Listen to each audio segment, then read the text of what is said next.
Kalau hari ini hidupmu terasa berat, mungkin ini bukan tentang kamu tidak mampu. Mungkin ini tentang Allah sedang menaikkan derajatmu, lewat ujian yang tidak semua orang sanggup. Pernahkah kamu merasa, hidup ini seperti tidak adil? Kamu sudah berusaha, sudah berdoa, sudah menahan diri dari maksiat. Tapi justru, ujian datang bertubi-tubi, dari masalah ekonomi, masalah keluarga, dan masalah hati.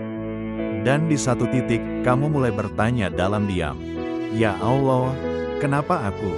Padahal, tanpa kita sadari, ujian bukan tanda Allah membenci. Justru seringkali, ujian adalah tanda Allah sedang memperhatikan. Allah berfirman dalam Al-Quran Surah Al-Baqarah ayat 155, "Dan sungguh kami akan menguji kalian dengan sedikit rasa takut, lapar, kekurangan harta, jiwa, dan buah-buahan. Dan sampaikanlah kabar gembira bagi orang-orang yang sabar." Perhatikan, bukan jika diuji, tapi pasti diuji. Artinya, ujian itu bukan pengecualian. Itu bagian dari perjalanan menuju Allah. Kadang yang membuat kita lelah bukan ujiannya, tapi pikiran kita sendiri. Kita merasa sendirian, padahal Allah lebih dekat daripada urat leher kita. Dalam surah Ghafir ayat 60, Allah berfirman, "Berdoalah kepadaku, niscaya aku kabulkan untukmu." Bukan hanya orang solih, bukan hanya ustadz, bukan hanya yang sempurna, tapi siapapun yang mau berdoa dengan tulus. Masalahnya, kita sering berdoa dengan ragu. Lisan berkata, "Ya Allah, tolong aku." Tapi hati berkata, "Sepertinya tidak mungkin berubah." Padahal Rasulullah bersabda, "Berdoalah kepada Allah dalam keadaan yakin akan dikabulkan." Yakin, bukan sekadar berharap. Yakin bahwa Allah mampu membalik keadaan dalam 1 detik. Yakin bahwa Allah mampu membuka jalan dari arah yang tidak pernah kita sangka. Coba bayangkan ini, jika hidupmu tanpa ujian, mungkin kamu tidak akan pernah sujud selama ini.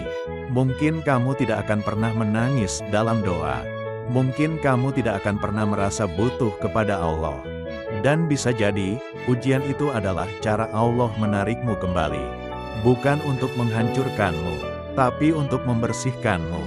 Ingat kisah Nabi Ayub. Beliau kehilangan harta, kehilangan anak, kehilangan kesehatan bertahun-tahun. Tapi satu hal tidak pernah hilang, yaitu doanya. Dan ketika waktunya tiba, Allah sembuhkan semuanya. Karena Allah tidak pernah terlambat. Allah hanya menunggu waktu terbaik. Maka jika hari ini kamu sedang diuji, jangan berhenti berdoa, jangan berhenti berharap, jangan berhenti percaya. Ujian ini bukan akhir. Ini proses naiknya derajatmu di sisi Allah. Dan mungkin, setelah ini, Allah sedang menyiapkan hidup yang jauh lebih baik. Sekarang, angkat tanganmu, dan ucapkan pelan-pelan dalam hati, "Ya Allah, jika ujian ini untuk menguatkanku, maka kuatkan aku. Jika ujian ini untuk menghapus dosaku, maka ampuni aku. Dan jika ujian ini untuk mengangkat derajatku, maka jangan biarkan aku menyerah." Karena satu hal yang pasti, doa tidak pernah sia-sia. Yang belum terkabul bukan berarti ditolak. Bisa jadi disimpan, bisa jadi diganti yang lebih baik, atau sedang dipersiapkan pada waktu yang paling tepat. Dan percayalah, di balik ujian yang berat, ada Allah yang maha kuat. Dan di balik doa yang lirih, ada Allah yang maha mendengar.